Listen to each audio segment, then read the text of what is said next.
تو اس کے بعد اپنی شخصیت سے اسے نکالیے. اب گھر کی خبر لیجئے, اب بچوں کی خبر لیجئے, اب زوجہ کی خبر لیجئے. قرآن چیخ چیخ کر کہہ رہا ہے, بار بار آواز دے رہا ہے, یا ایھا الذین آمنوا قوا انفسکم واہلیکم نارا, کہ اپنے آپ کو اور اپنی آل و اولاد کو جہنم کے شعلوں سے بچاؤ. لہذا اب گھروں کے اندر دین رائج کریں. اور ایک بات جو میں اپنے بزرگوں سے, جو ینگ پیرنٹس ہیں ان سے بھی, اور جو آنے والے زمانے میں اللہ جن کی گودیوں کو آباد کرے گا ان سے بھی میں یہ پیغام دے رہا ہوں, اور بہت اہم پیغام, کہ ایک چیز جس کی وجہ سے آج آپ محسوس کریں گے کہ عزاداری کے اندر شاید ابھی یہ ڈسکشن ہو بھی رہا تھا کل پرسوں کہ کیا ہم سے کمی ہو گئی, کہاں پہ ہم سے چوک ہو گئی, کہ اب وہ پہلے جیسے جذبات نہیں ہیں, اب وہ پہلے جیسی چیزیں نہیں ہیں. میرے پاس زیادہ وقت تو نہیں ہے, لیکن اس سلسلے میں بھی دو باتیں, کہ ایک تو کلمے کو دہرائیے, کلمے کو شعوری طور پہ پڑھیے, واپس آئیے قرآن کی طرف, اس لیے کہ قرآن پھر یہاں پر آواز دے رہا ہے اور پکار کر کہہ رہا ہے کہ ایک قوم ایسی ہوگی کہ جس کے بارے میں میدان محشر میں پیغمبر اکرم یہ کہیں گے.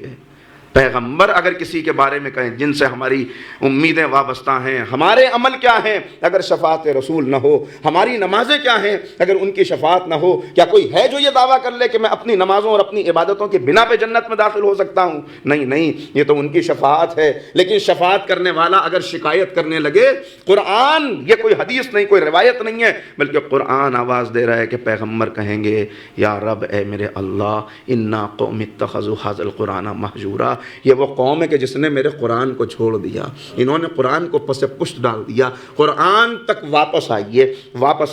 تھوڑا سا وقت نکالیں, میرے جوان, میرے بچے, تھوڑا سا وقت نکالیں, گھر سے نکلیں, کم سے کم ایک ورق کی تلاوت کر کے نکلیے, کم سے کم ترجمے کے ساتھ قرآن پڑھیے, دیکھیں تو صحیح قرآن ہم سے کہہ کیا رہا ہے. اور آپ یقین جانیے, میری اس بات پر آپ کو اعتبار ہو جائے گا اگر آپ کچھ دن یہ کام کر لیں, کہ وہ دن جس دن آپ گھر سے تلاوت کر کے نکلیں, اپنے اس دن کو عام دن سے کمپیئر کر کے دیکھ لیجئے اس دن کے اندر کتنی برکتیں نازل ہوتی ہیں, وہ دن اور دنوں سے کتنا بدلا ہوا ہے. اب وہ بات جس کو میں کہتے کہتے رک گیا تھا, جو میں نے کہا کہ جو ینگ پیرنٹس ہیں وہ اس بات کو سنیں اور اس بات پہ غور کریں کہ کیوں آج ایک مسئلہ یہ ہو گیا کہ ہم نے اپنے بچوں کو رشتوں کی پہچان کرانا چھوڑ دیا.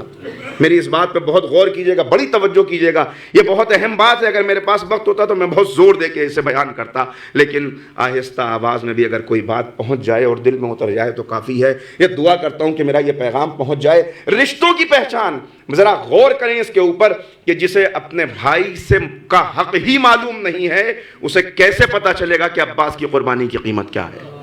جس بیٹے کو یہ پتہ ہی نہیں کہ والدین کا حق کیا ہے, اسے کیسے یہ معلوم ہوگا کہ علی اکبر کی قربانی کیا قیمت رکھتی ہے؟ جس بھتیجی کو یہ معلوم ہی نہیں کہ چچا ہوتا کیا ہے, اسے یہ کیسے پتا چلے گا کہ عباس نے کس طرح حضرت سکینہ کے لیے اپنی جان قربان کر دی؟ جس بھانجے کو یہ پتہ ہی نہیں کہ ماموں کہتے کسے ہیں, اسے کیا معلوم ہوگا کہ اونو محمد نے کس طرح سے اپنی قربانی پیش کی ہے؟ آج چچا بھی انکل ہے, ماموں بھی انکل ہے, ہم نے ایک لفظ لے لیا دوسری زبان سے انکل, جب ہر ایک انکل ہے اور پڑوسی بھی انکل ہے, بازار میں جانے والا ایک شخص بھی انکل ہے, ایک شاپ کیپر بھی انکل ہے, تو اسے کیا معلوم کہ اس انکل اور اس انکل میں فرق کیا ہے؟ لہٰذا یہ والدین کی ذمہ داری ہے, یہ ماؤں کی ذمہ داری ہے. اپنے بچوں کو رشتوں کی پہچان کرائیے. جب تک انہیں رشتے معلوم نہیں ہوں گے, اس وقت تک کربلا کی کتاب کا یہ ورق, یہ درس ان کی سمجھ میں نہیں آئے گا کہ کیسے کس رشتے کے لیے. اللہ اکبر, ایک پوری کتاب, ایک پورا مکمل, کیا کر